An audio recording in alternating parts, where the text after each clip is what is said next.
Hello and welcome to another episode of Road to Recovery, Expert Conversations. I'm your host, Eric Boles. As the COVID-19 pandemic hit, the impact on how businesses manage talent was felt almost immediately.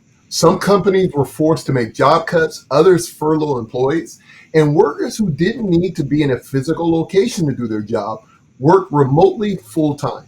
Meanwhile, events surrounding racial injustice put a spotlight on how businesses prioritize having a diverse and inclusive workforce. There was no playbook on how to manage these events of 2020, but my guests today have spent years setting talent strategies, creating training programs, and researching best practices for reshaping talent. Jaclyn Jensen is an associate professor at DePaul University and is director of the Human Resources Master's Program. Shannon Costigan is the head of leadership at BMO, and Jennifer Schlott-Rouzan is the managing director of North American Commercial Professional Development at BMO. Thank you all for joining me today. So we're going to jump right into it, and I'm going to begin with a question that allows us to kind of look at hindsight. So this first question is going to be for all three of you. And question number one is this. Prior to 2020, what was the biggest challenge businesses were facing when it came to talent? And Shannon, I'm going to begin that with you. Great. Thanks so much, Eric. Prior to 2020, the financial services industry, as well as many other industries, were facing an evolving workforce and the never-ending changes from technology that were evolving our clients' and employees' expectations. And so where that meant we were focused was on a few areas. One, being mindful of our maturing and aging workforce and the retirement quarter that was upon us, making sure that we had the right amount of talent and top talent to fill those roles. Also being aware of the gig economy. So many experts these days do not want full-time jobs. They want to share their expertise in a way that works for them and their lifestyle. And so what that meant for us here at BMO was that we were focused on upskilling and reskilling. The World Economic Forum told us that 54% of employees would upskill by 2025. I'm sure with the pandemic, those numbers have gone up. And so what we were able to do at BMO was focus on building platforms that would help us reskill and upskill all of our employees, whether it was through our BMO U, our university that allowed people to do training anywhere at any time, and also creating specialized programs that had skill sets for the future, whether that be digital and analytics, fintech, capabilities that we saw were out in the future. Thank you so much for that, Shannon. Jennifer, how about yourself? Building off of Shannon's comments, and certainly we're, being at BMO, benefited from a lot of the programming that Shannon talked about in terms of upskilling and reskilling, bringing it more, to the line of business. Attracting talent to the business was a challenge because it's a talent war before COVID, and then when you were, bringing people in, the retention piece, I think, was still something that was really important for us to manage. Not only did we see, potentially women in mid-career still leaving the workforce and how we, should manage that. And I think that tied to some of the things that we were doing in terms of thinking about how we were managing talent overall. And I still think there was some thread, and it was getting a little stale in terms of a topic, but the millennials, what does it mean to have the millennials in the workforce? But we did have multiple generations, and having meaningful work and having a purpose in your work was really important. So from a retention standpoint, we really needed to focus on that piece of it.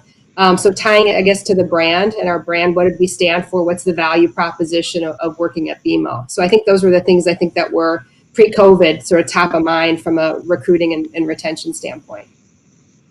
Thanks for that, Jennifer. Jaclyn, how about you?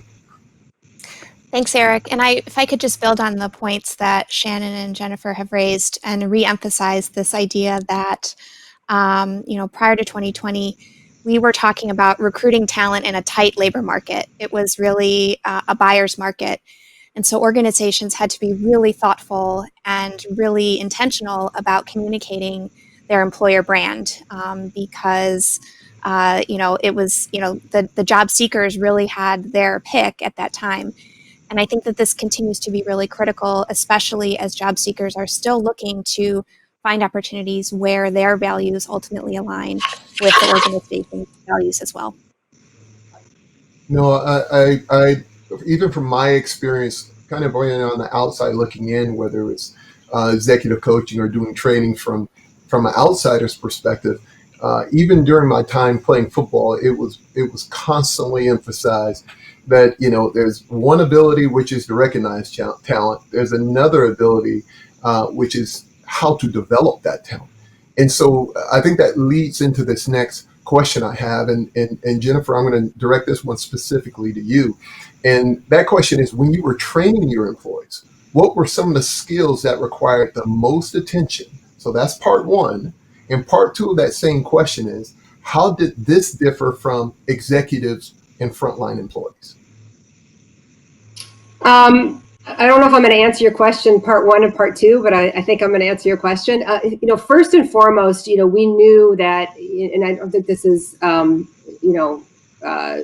unknown to a lot of people, but that 90% of the time when people leave a job, it's because of their managers, not because of their employer. So we were really focused on, at the top of the house or the top of the totem pole, the managers and how they were managing their folks on a day-to-day basis. We have great leadership programming. We were, promoting people, into manager roles that were great promotions, but not necessarily giving them the tools and the things that they needed to effectively manage their teams. So that was, I think, a critical piece of what we were doing. And I think back to Shannon's point about upskilling, coaching on performance. How do they do that? Something, Eric, that you're very familiar with, feedback and coaching, creating, even how to create an inclusive environment. These things were not necessarily things that people had naturally. So we were really looking at that as a place where we needed to spend more time and effort. But in terms of the real skills, and I think this applies to both the leadership level all the way to, our frontline employees, looking at things like communication, critical thinking, problem solving, teamwork. Those are the skills that, whether we are, there's high social skills, they're high value skills. They're not going to be replaced by AI or anything that's a machine oriented, that we're going to need going forward, no matter what our future of work might look like. I love when you go into the Jennifer, and I'm going to also ask if Jaclyn or Shannon want to add anything to that, because, what's called soft skills is really hard to do, right? And so in those very practical ways, in the ways you just got through describing, Jennifer, I'd love to hear what Jaclyn or Shannon, in reference to that, what some of the focus of that training was on. Just get your thoughts as well. So Jaclyn, if you don't mind chiming in, then we can close it with Shannon.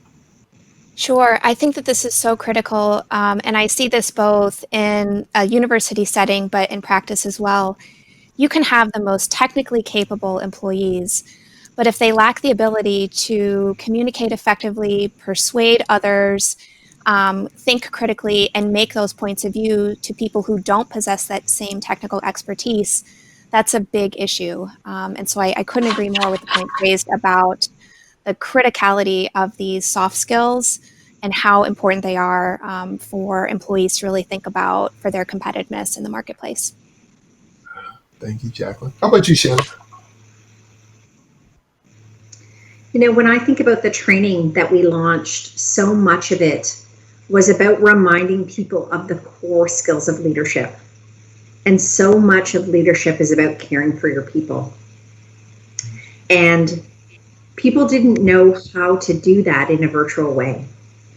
So if you can't pop by someone's desk or take someone out for a coffee in the way that you used to, how do you be empathetic? How do you show your employees that you value them not only for the work that they do, but for the person that they are? And so we really had to dial back and go back to some of those fundamentals and ensure that not only were we teaching people about how to use the technology, how to connect on MS Teams, but how do you also go back to the fundamentals of checking in with your employees, asking how their day was, we're now in people's homes. And so the connectivity between who people are as employees and who they are as people, they're together. And so there's no choice but other than to treat people as full human beings. And so just getting back to the basics of treating people as humans was really where we focused. I really like not only the points you all are making, but it transitions to this next question. But before we leave it, Jennifer, there's something you said that I'm going to coin this phrase. I will give you credit the first time, but after that, it will be completely my own. No, where you talk about how well the way to protect talent is to actually enhance their management, their managers and their management skills. You take care of the players by taking care of the coaches. I love that, the simplicity of that, but there's a lot to that. And so I really appreciate that. This next question I have is in a relationship to where we're at right now. So as the pandemic hit and many employees had to work from home, what kind of additional training was needed? And Shannon, I'm going to come back to you because I believe you were answering some of that just a little bit ago. So if you don't mind continue on that, that'd be great. Yeah, Eric, the first thing is I really want to thank all the leaders out there for what they did to set people up during the pandemic. It really took leaders leaning in and helping set their employees up for success. We completely shifted the way we interact and partner as an organization. Here at BMO, we went from 5,000 employees working remotely to 30,000. And that involved three main components of training. The first was connectivity and collaboration. So setting people up on teams, making sure that people understood the technology and had the capabilities to operate effectively. The second was really caring for your employees and identifying that as a bucket of work, making sure that our employees' health was looked after as well as their mental health. And so partnering with organizations like the Center for Addiction and Mental Health here in Canada, and making sure that we were able to help people understand how do you deal with the stress and anxiety that the pandemic caused. And then the third was really our leadership fundamentals. To what do leaders need now? They needed information on how do you communicate? How do you deal with change? How do you help people deliver in a more outcomes-based way rather than a process-based way? And we were fortunate at BMO that we had already invested in a mobile platform. So we were allowed to roll out bite-sized learning pieces on those three buckets and get them into our leaders' hands and our employees' hands really quickly. Thanks, Shannon, for that. That's wow. Jennifer, if you don't mind continuing on that as well. Sure. I mean, I think the first reaction was really triage. Like, oh, geez, what did we just, get ourselves into here? We all now are sitting at home trying to navigate how to get through the day. A Zoom call back then was an anomaly, and now it's, I've got 5 a day. And so getting really comfortable, being on camera was interesting. But really it was, to Shannon's point, at first it was just making sure everyone could connect, whether it was with our clients, whether it was with each other. It was in fact, rolling out a very large PPP program, over $5 billion in loans to 20,000 customers. You couldn't do that without navigating the technology. So I think there was a lot of triage up front. And even triage on wellness, because people were anxious, and normally you'd have that ability to walk by someone's desk and just talk about what you might be feeling anxious about. You didn't have that. So we actually created platforms for people to connect. So it wasn't really training, but it was more about pulling people together, whether it was to vent or share best practices. There were a lot of resources. We had a response hub at BMO that had all these resources that people could draw from. It was driving managers to those resources so they could use them with their people. But then, and the empathy had to be there because people were going through a lot of challenging times. I think then you had to balance empathy with business continuity. So even today, I think we're managing what does business continuity look like while still keeping all of those things in mind. So, we've had to shift to our training. Our priorities haven't changed. They just maybe some of them originally that we had at top of the list, have moved down. But virtual selling, virtual meetings, change management, a little bit more short bites because people can't sit in a classroom on a virtual environment all day long. So I think that fatigue we're managing. But it is, business as usual, and we're trying to flip most of our courses to a virtual platform, for a longer term. And in fact, using this as an opportunity, because frankly, with our geographic spread, we never really did anything virtually from a classroom standpoint. At least in my world, I think in some cases at an enterprise level, there might have been, because people didn't like it, frankly, as much. So a lot of our in-person classrooms have now shifted to a virtual classroom. And, frankly, that's the opportunity in this. It might reduce travel costs, and there might be some efficiencies we gain by, what we're experiencing now from a business continuity standpoint. Hey, Jennifer, I love that too, because I obviously my world's changed being a person who did everything live or in person. But what we've been able to discover through the process is all the greater opportunities. Like there's a level of engagement, even the collapsing the distance between, senior leadership and more on the junior side. And I say that for one particular client I have who's in the financial services industry as well. There were VP and above level meetings that many of those who were directors weren't really exposed to. And they've now changed it. And it was like, if we can add more people, not only saving the cost, but a real alignment of information. Now people are a lot more up on because they're in on it. And so it was just neat how they have taken a situation that in some cases is somewhat challenging and found new opportunities where the communication can be even clearer. So I just love all the stuff you guys have been ahead of the curve in terms of doing. That transitions us to a question, and Jaclyn, I'm going to begin this question with you. And that question is, how do you onboard new employees, whether established workers, new graduates, or interns, in a virtual setting to set them up for success? Eric, that's a great question, and it gives the opportunity to kind of thread together some of the points that have been raised already, which really speak to people's desire to connect with their colleagues, and especially in a virtual environment, as Jennifer and Shannon have raised, there's not the casual pop by someone's office anymore to grab a coffee or to check in casually about things. And I think that is so important in virtual work. And the research on the effectiveness of virtual teams is really clear on this point that, yes, we're in a heads down, get stuff done environment, but don't let that sort of get in the way of using the opportunity in a virtual team to build in the space, to really give the team members the opportunity to know one another and really work on building some of those genuine connections. Those are critical for people being able to feel like they can trust each other and know the strengths of their teammates, but also have open conversations about what your goals are about being a member of that team and what you really want to get out of this experience. And so I think that that's really essential, especially when we're in virtual work. And then just basic things like, let's talk about our availability and when I'm reachable and when I'm not, and how I prefer to communicate.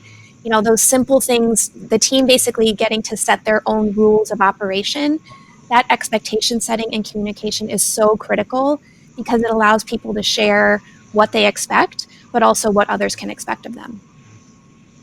Thank you, Jaclyn. Hey, Jennifer, do you have maybe some practical examples you all have done there at BMO? Well, we've been onboarding virtually all summer because we had all our interns come in virtually. But we actually, in about a week, have 29 plus employees coming into the bank. These are individuals, that's their first job. So it's never more important. There's a little history that we're building for these young new employees. So, certainly to Jaclyn's point, there's making them feel welcome. So the first and foremost is we try to do some sort of welcome package just so they feel that, the BMO brand, so they feel part of an organization. We really are careful about managing tech hiccups because if you don't have your computer and your tech set up now, it's basically your lifeline is gone to your job. So, where before they could still walk in the office and see people, now you better get that computer set up quickly. So we're really trying to be better about that. And to Jaclyn's point, replacing those, impromptu engagements that would happen, we're really trying to be planful about making sure people are coming in virtually to conversations with people that maybe they normally would have met. So really creating a little bit more scheduling around that. And the other thing we've been doing with our interns and we'll be doing with our new associates coming in is giving them buddies. Somebody that, where you normally could just ask someone really quickly, like get a desk a couple places over, where do I go to get, or who do I call for? We are assigning buddies so that there's someone they feel really comfortable with, that they can engage with, to make sure that they have, a resource to navigate an organization quickly and early. So those are some of the things, like tactical things we're doing to make sure that our people feel like a warm hug when they still come in, as opposed to, this cold computer that they're staring at. I got you. Albeit virtual, socially distant hugs, right? Hey, we're kind of closing in time, so I'm going to ask this question this question here, and I'm going to ask Shannon and Jaclyn to answer it. And I know we can go longer on the answer, but I'm going to ask you to keep this really concise. But here's the question. As racial inequality and civil unrest has come to the forefront, how should leaders communicate a commitment to an inclusive environment, and how can they start to live that commitment? So Shannon, I want to begin with you. Eric, as the head of leadership, I can't emphasize enough how leadership matters in this area. Our employees want to know what our commitment is and how we're going to live up to that commitment with actions. And this really starts at the top. So for BMO, creating an inclusive environment is part of our DNA. We have just actually launched a brand new commitment to zero barriers to inclusion in 2025. And that's about reducing systematic barriers to access, growth, and advancement, as well as making sure that we create a culture of belonging. But when we talk about starting at the top, this really had to start with our CEO. So our CEO was very public in committing what our organization was going to do to make sure that we had a racial equity in our workforce. And then all of our leaders have also leaned in. We've been engaging in listening sessions with our employees. And I want to emphasize to everyone, these are tough conversations. We need to be open to education, and we need to be open to hearing things that we may not have been aware of. And lastly, we need to have an action plan. And so, as some examples, as part of our action plan at BMO, we've committed to refreshing our development programs for the company. And so we're launching in Canada a new Indigenous program. And for the whole company, we are launching a new racial equity program that we've created in conjunction with our Black Professionals Network. We've also made sure that as part of our strategy that we have new workforce representation goals, that we've talked about how we're going to eliminate racial injustice and support our communities. And so one of the ways we've been able to do that is through making actively working on these issues. So in Chicago, we've donated $10 million to the mayor's economic development plan with United Way's neighborhood network. And in Canada, we've donated $10 million to the United Way in Greater Toronto. This is about taking actions that stand in alignment with our values. And our leaders need to do that. Our employees are looking for it. And I would encourage everyone who's in a leadership position to make sure that you're clear with your employees what your commitments are and what your actions are. Yeah. Jaclyn, would you like to add to that? Yeah, Shannon, I'm so glad to hear you talk about the importance of leadership in taking value-driven action. I can't agree with you more strongly. I think this also requires a willingness for people to look within and sometimes take a hard look in the mirror about their own beliefs and values and perhaps stereotypes and biases that they may hold that prevent them from making decisions that are aligned with an organization that values and prioritizes equity.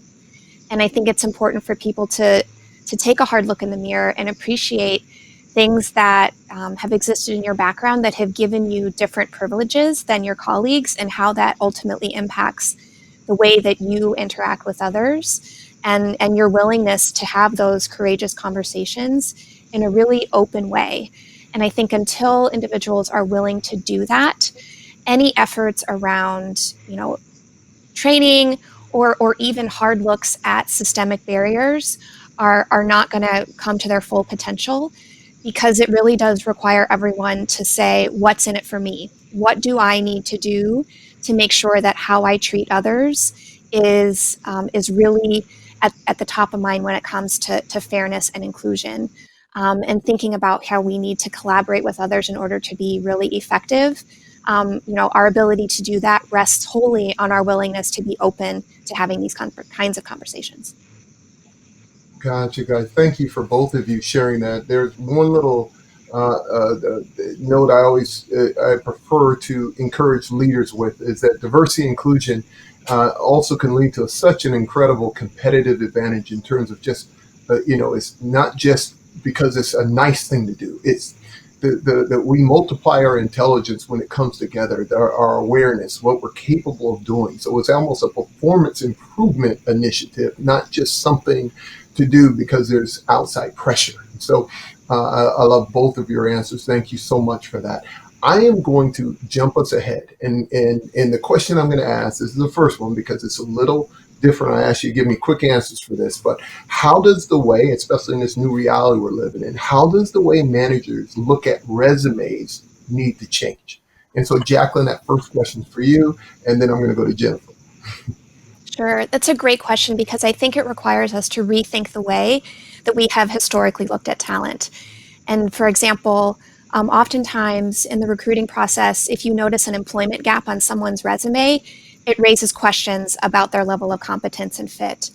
And I think that has the deep potential to overlook candidates who have found themselves perhaps laid off or furloughed, as we're seeing right now happen in the marketplace. It overlooks qualified candidates like working parents that have taken time off from work to care for and support their family. And it also supposes that there is one path to success, and that is a linear path where you show progressively consistent experiences of increasing responsibility. And I think we can all look to examples within our organizations where we can see incredibly talented employees that haven't followed that path. And so I think, thinking about that in the context of providing access and opportunity to a wider group of individuals, part of it starts with rethinking how we evaluate candidate experience. Thank you, Jaclyn. And Jennifer. Sure. I would say, we're thinking more about the skills you can teach versus the skills you need. I think to Jaclyn's point, we had a very narrow, I think a much narrower box than we needed to, particularly for our intake programs that I have, that I manage. So it's looking a little differently at, we were looking at, let's say, finance and accounting majors, those technical skills that they already have walking in. Well, those are very teachable, but those other skills, communication, critical thinking, problem solving, are not. So how can we sort of expand our, sort of review process and our screening process to look for those skills that, frankly, are harder to teach in the classroom?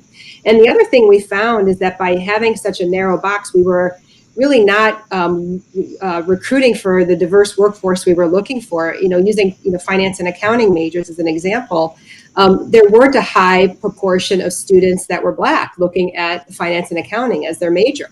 So just thinking about it all a little bit differently, we were very narrow on GPA and potentially schools they went to, because that's where we recruited. So being a little bit more open to talent spotting in different and unique ways, and being a little bit more open-minded, and then looking at, again, those skills that, we think we could teach versus what we think is a requirement, walking in. And Jennifer, that answer leads right into the closing question I have for you guys, which is, what is your future view on how we look at talent in 2020 and beyond? I think this transitions well into that question. So, Shannon, I'm going to begin that question with you. Great. Thanks, Eric. I think this is an answer that will evolve with time. I don't think we have all of the information yet on what our workforce will look like in the future, but I can tell you three things. We're going to have to be more human as we work in one another. Two, we need to be more flexible, whether that's a global workforce, whether it's having adaptability in a virtual environment, or for people who are working in an office or a branch or a location, what that looks like for them. And the third element I would say is it really needs to be purpose driven. And this is where at BMO, we're so proud of our purpose. And the pandemic has caused people to pause and reflect on what's most important to them in their personal lives. I would assume and assure you that many people have also done the same thing for their employment. So as we look at talent moving forward, how do we help them get purpose-filled jobs? And really at BMO, that's about making a real difference in people's lives. Thank you. And Jaclyn, I end this with you, if you don't mind answering that question as well. Yeah, I am going to echo what Shannon said about the critical necessity of flexibility and adaptability. And you know, the past 6 months have shown us the tremendous value of doing just that, because it signals that we are supportive of the people that we rely on most to do their best work under continually changing circumstances. And I think that ultimately is enhanced with leaders who, as Shannon and Jennifer have said, are really doing so from the perspective of empathy, leading from the heart and not just the pocketbook. Yeah. One of the things in closing, when we talk about the qualities that you're looking for talent, when you all mentioned flexibility and adaptation, not only in the individual talent, but even organizationally, it's the same approach you all are taking. Where you're very clear about what you want to do, why you want to do it, so your purpose is solid. But you are all being extremely flexible on the method you're using, because that is changing every day. And so what they always say, those companies who continuously learn continue to figure out ways to keep earning, right? You're a learner, you're an earner. So I want to thank every single one of you for your contribution. Thank you, Jaclyn. Thank you, Shannon. Thank you, Jennifer, so much for your expertise. I want to remind the audience who's with us that don't forget to join us on October 7th at 12 o'clock Eastern, 11 o'clock Central, that's AM, for our next conversation where we will discuss how our everyday lives have changed in 2020. Thank you all so much for joining us today.